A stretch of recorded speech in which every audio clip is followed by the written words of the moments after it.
Hello guys, magandang hapon sa inyong lahat. Sa ating mga solid ka-wanderers, shout out sa inyong lahat. And then sa ating mga OFW, guys. Alam ko na scattered around the world kayo, no? Um, Binabati ko kayo ng magandang hapon. And then puno ng pagpapala. Okay? Today is Monday. Uh, 20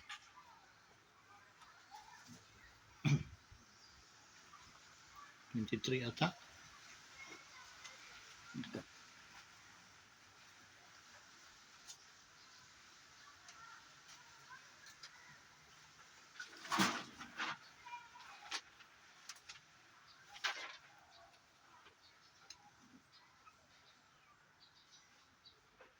25.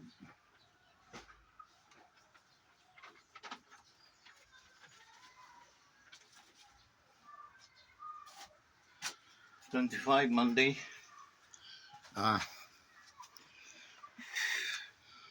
March 20. Next week, April na, malapit ng birthday ni Kawanderers. Advance happy birthday to me. Okay, sa ating mga men and women in uniform, I'm very humble myself na nagpapasalamat sa inyo, guys, sa inyong solidong panunungkulan sa ating gobyerno, sa ating mga kapulisan. They thank you so much for continuing maintaining peace and order in this nation. To our beloved president, and then the first lady. Good afternoon to all of you. Okay. Special mention to our vice president also, and Vice Inday, and to our former president Duterte, Mayor Digong. Good afternoon to you, sir. Okay, and to your family circle. So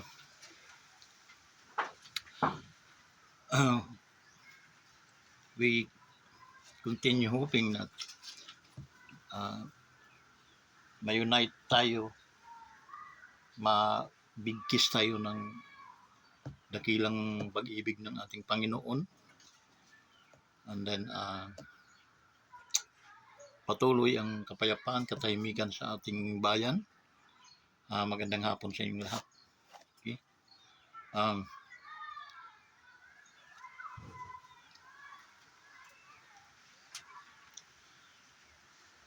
Galing nga kami pala kahapon sa Paiti, guys. Ano kami ng live good. Okay? And then maganda naman yung report dahil positive naman yung nangyari. Andun din sila Coach Ding, and then si Coach kanyang may bahay, kasama yung kanilang anak. So napasyal din sila doon. Okay? Nauna nga lang dahil susunduin nila anak nila sa Pinagsanghan. Okay? Doon may jamboree mga Boy Scout, Girl Scout. So sinundo pa. So yun guys, no?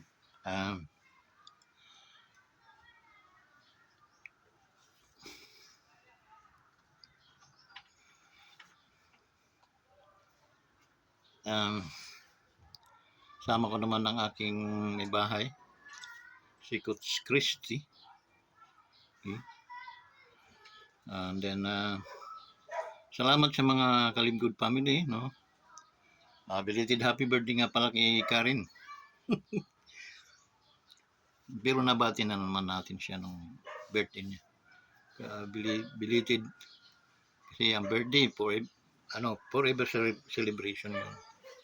Okay? Para at least na ano mo ang iyong sarili. Okay? So happy birthday, Coach. Okay, kahit belated, okay lang. So pasensya na kayo guys kung medyo maano ang ating kaisipan minsan, no? Naglulumaгаtok. Ika nga. Okay, that's symbolize of old age.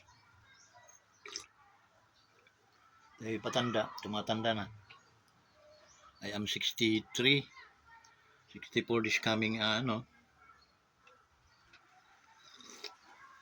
this coming April 5, I'm 64 years old.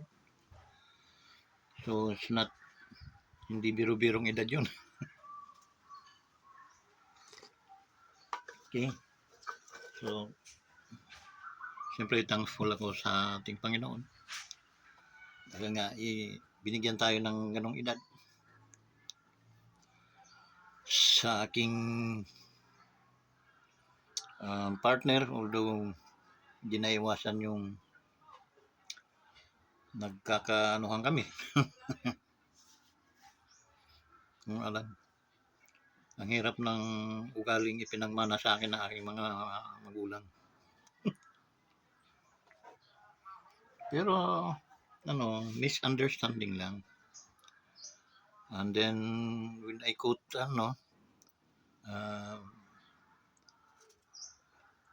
rinireverse ko yung aking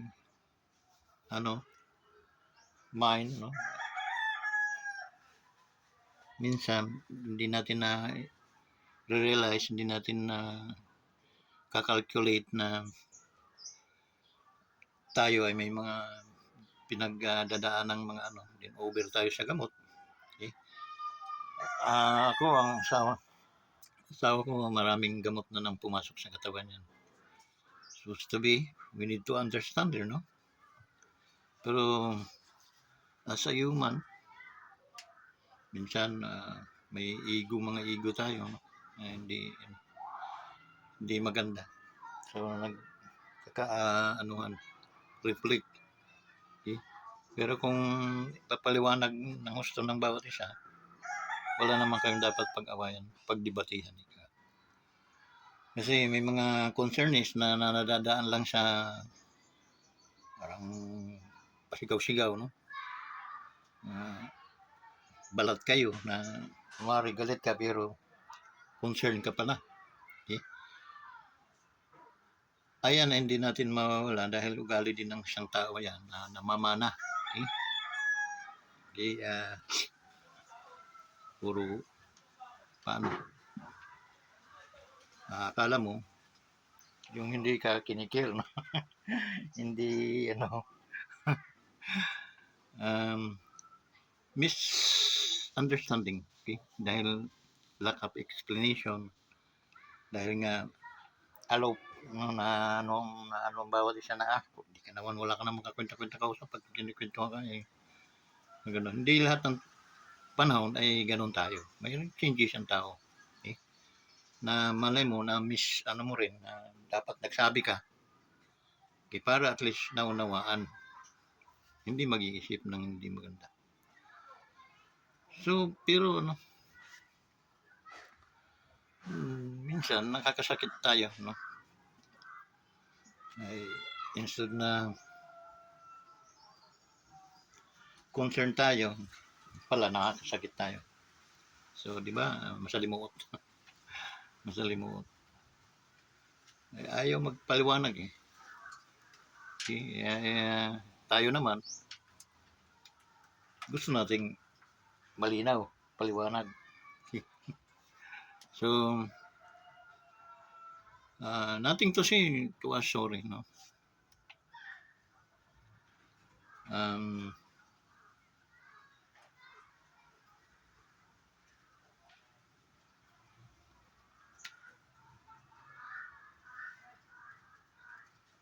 So balik tayo guys, no? Dito tayo sa ating minsan ang asawa ko pag nasisilip niya yung paggagawa ko ng vlog o video, okay, na for the longest time, after a year, nagbablog ako. So nakagather na ako ng kulang-kulang 700 views ay subscriber. Malapit na sa finishing line. Nakikita ko na yung finishing line na sa unahan na. So, sa gabi naman kung bakit pinipilit kong manood sa sarili kong mga video para yung views tumataas. Okay? Mataas ang views. Yung parang gamit ng Meralco, makikita mo. Yun. So, inaano ko yun, about mga 10 salang, yung mataas na yun. Makikita mo, mataas na yung araw. Bago pa lang ako nung titigil ko na. Okay? Kasi kung hindi ko gagawin yun, wala namang sumusupport sa akin. Okay? Na kahit ang aking mga kapamilya ay manood man lang ng tag-iisa lang na video, makita mo tumataas yung views, nanonood. So, diba, may 1,000 views na ako eh. May 900, may ganun. May 700, 800. Okay, pero the rest, 50, 60, 90, 100, 200, mga ganun lang. It is normal. Okay. We back to the business, no? Calling to all vloggers, no? Nanawagan ko sa inyo. Address to Japper Sniper, ang tawag nun? Sa grupo, no? Ng Sword family, no? Pag sinabing Sword family, sama-sama na yun sila na ating kinukumusta. Okay? Pero ang kanilang leader dyan ay si Japper Sniper Loy. Hapon na dito sa amon sa kuan dire sa Laguna. Maupay nga mayong hapon, Loy. Dugay na kong follower ni mo, Loy, sa Sword family na Japper Sniper sa imong mga video nung driver ka pa, Loy, nung bago ka pa lang dyan sa Bukana, nangungupahan pa lang kayo dyan ng maliit lang na apartment, upahan. Habang kinukwento mo yung buhay mo, sa dumating si Kapanalig, kayo ng para kayong mga sundalo. Okay. Napanood ko lahat yun, Loy, hanggang nung driver ka pa.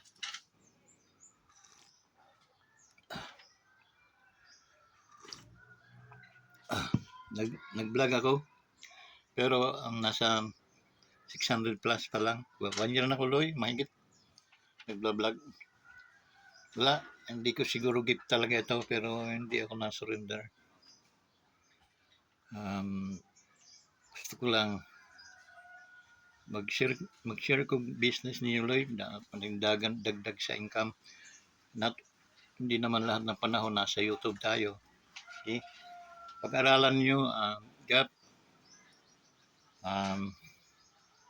Sword, no? Pag-aralan nyo yung Live Good. Okay? Si Vincent Velarde, dati akong pastor, Loy. Okay? Sila Perez, yung driver din. Okay? Kabungot. Okay? Kabugoy. Okay? So,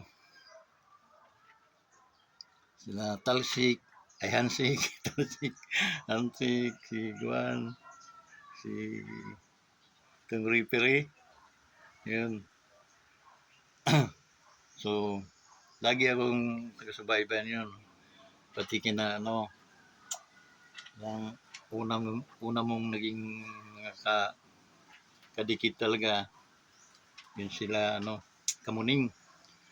Pamilya nila Kamuning. Okay? So, shout out sa yung lahat dyan. Dyan. Pag-aralan nyo, Loy, yung ganda ng kitaan sa job. Aralan nyo dahil qualified ka maging high strong rank ng Live Good. Kumikita ng milyones din. Okay? So, pag-aralan mo lang, Loy. Tapos, sana ako din ang kontakin mo, being upline. Ikaw ang overall upline dyan sa Sword. Tapos, ako rin yung magiging upline mo. Okay? So, nasa YouTube siya. Yup. Nasa YouTube siya. Kailangan pag-aralan mo. And after that, usap tayo. Kung may mga katanong ka, magtanong ka. Okay? At para masagot kita. And then, tulungan kita how to start the business. Okay? Nawain mo lang. Okay? Meron tayong 7 ways to earn. Stable company, dollars, US yung mga product natin, puro puro mga multivitamins. Okay?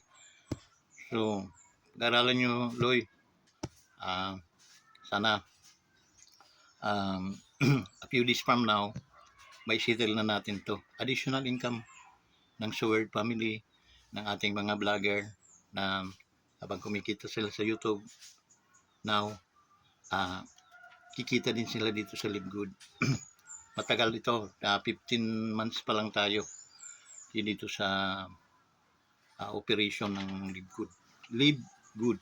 So, try to learn, try to study, hanapin mo sa YouTube, and then, huwag mo akong kalimutan. Okay?